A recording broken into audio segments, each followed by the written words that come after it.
The Supreme Court is taking up the case of home equity theft. We'll hear argument this morning in case 22166, Tyler versus Hennepin County, Minnesota.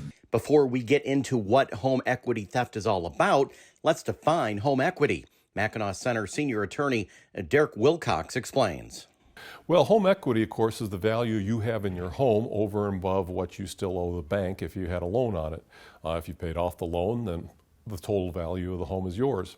Home equity theft is the government stealing that equity you have accrued in your home. So how does that happen? In these cases, people, have a tax debt of $1,000, but the home's worth $100,000, and there's that much equity in it.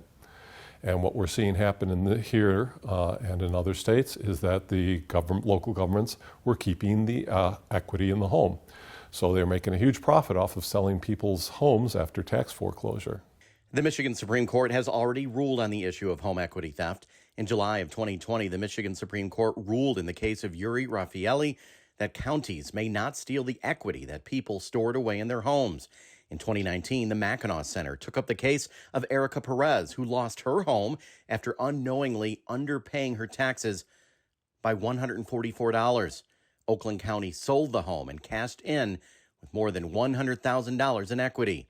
That case is still sitting in the Wayne County courts.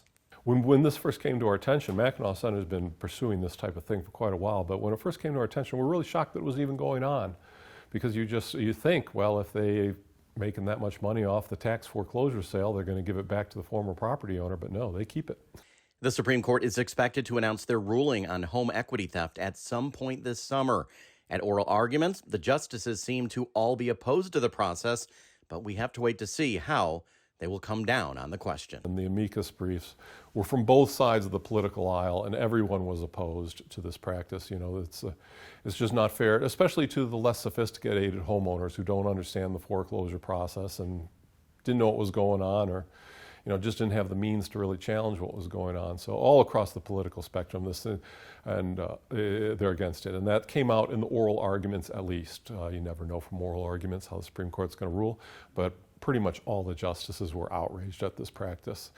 Especially they were outraged when the attorney from Minnesota compared this to a practice that predated the Magna Carta, and the justices pointed out that was a duty owed by the serfs to the feudal lord. Are you saying that's what we are here in the United States today?